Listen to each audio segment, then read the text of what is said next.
Good afternoon to our mayor and others gathered here today. I want to thank you all for coming out to help us share the important information with the community involving our officer-involved shooting. First, I would like to give an update of Officer Brandon Haley's condition. As you know, Officer Haley was shot in the line of duty nearly 2 weeks ago. He has only been with an LMPD officer for roughly a year and a half. Officer Haley is still recovering at the University Hospital. I am grateful to be able to share with you that Officer Haley's condition is improving and he is no longer in critical condition. We're incredibly grateful that he was not killed that night. Officer Haley is fighting to get stronger each day so he can rejoin his fellow officers as we work towards the goal of keeping Louisville's communities as safe as possible. Officer Colin Bellato, who pulled Officer Haley to safety, remains on administrative leave. We are also proud of him for assisting Officer Haley that night. We are also profoundly appreciative of the community support for Officer Haley, Officer Bellato, and LMPD as a whole. Again, I thank you. To be clear, the individuals involved in this incident not only critically injured Officer Haley, but they also endangered Officer Bellato's life. And they place everyone in that neighborhood in danger by repeatedly shooting in a densely populated area. As a reminder, LMPD recently transitioned to a new protocol as it relates to officer-involved shootings.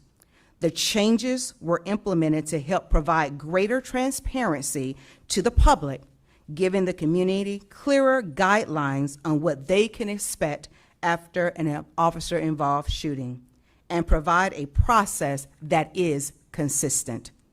LMPD's Public Integrity Unit will take the lead in officer-involved shooting investigations. As part of our new protocol, we will release body-worn camera footage in a timely fashion. The public can expect the release of the video within 10 business days after the shooting. I repeat, 10 business days after the shooting. A copy of the case file will be turned over to the Commonwealth's Attorney Office for determination of final disposition.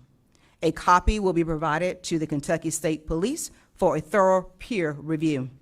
A copy will also be provided to to our Louisville Office of Inspector General in compliance with our existing Memorandum of Understanding. 30 days after the public released the body-worn camera footage, an update will be provided to the media regarding the status of the case. And we will continue to provide 30-day status updates thereafter.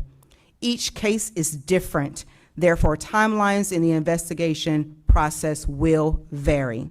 Lastly, I will personally supervise these investigations. Now I will turn it over to Deputy Chief Paul Humphrey. He will walk us through the body-worn camera footage from the shooting.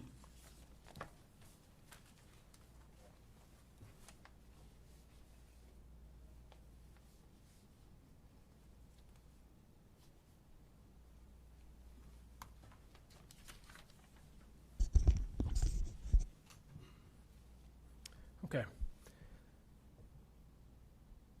On September 7th at approximately 2:30 a.m. at the intersection of 38th and Kentucky, a vehicle was observed traveling southbound on 38th Street and turned westbound on Kentucky. It was a white vehicle. It was approximately 2 blocks ahead of Officer Haley. The vehicle then turned with no lights on from Kentucky to southbound on 40th Street. As Officer Haley approached the intersection, when he observed the vehicle had already come to a stop on the west side of the street on the sidewalk. Officer Haley called off that 2 subjects were running from the vehicle and exited his marked police car in uniform. At that time, when he crossed the street, gunfire started being shot at him from across the street in a house just beyond the car. He is almost immediately struck by gunfire and falls down. At this point in the video is when his audio will begin in the video. When he is struck by gunfire, he falls and returns fire.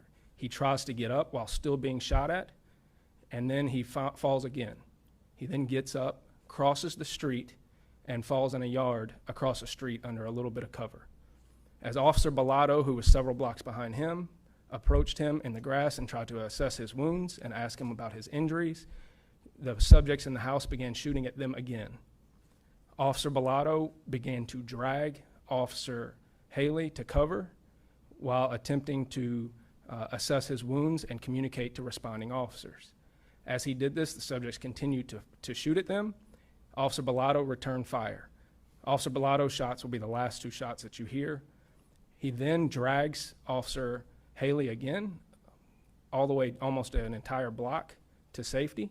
Part of that he's doing on his knees, dragging Officer Haley, and then he gets up and is able to pull him the rest of the way. When they reach the alley just east of the location, he is able to begin communicating effectively with responding officers and assessing the wounds. You will see him pull out a medical kit, and he will begin to treat Officer Haley right there at the scene. Officer Haley is shot in the chest, and Officer Bellotto pulls out what is called a chest seal. One of the risks of being shot in the chest, beyond just bleeding or damage to organs, is a condition called tension pneumothorax, which means that air goes in the holes on the outside of your chest and begins to fill your chest cavity, putting pressure on your lungs and heart, and can cause death that way also. So Officer Bellotto places 2 chest seals on Officer Haley right there at the scene. This is a piece of equipment that we issue and train officers on, as well as tourniquets and other medical equipment that you've seen officers use in the field before. As other officers arrive, they begin to assess the scene, and it is determined that they are going to put Officer Haley in the back of a police car for transport. They put him in the back of the police car and transport him to the University Hospital. As more officers arrive, SWAT and H&T, our hostage negotiators, arrive as well, and it's a very chaotic scene because the 2 officers that are primarily involved in this, being Officer Haley and Officer Bellotto, are not able to communicate because they're going to the hospital. It is very chaotic and confusing as to exactly what's going on, besides for a basic suspect description and where those suspects are, as they were also a block away when he's giving out this description of where the shots were coming from. After a long standoff, several hours later, 5 suspects are taken into custody and numerous guns are recovered from that scene. This is an ongoing investigation, and many of the facts of this case are still to be determined. As such, we will not be able to answer too many specific questions about the investigation. When it comes time to answering questions, we can answer general questions or clarifying questions about what you see on the video. So what you'll see on the video shortly after this, as you can see right now, we have up a QR code on the screen that links directly to this case for PIU. If you have any videos or any information related to this case, you can click on the QR code, or you can contact 574 LMPD.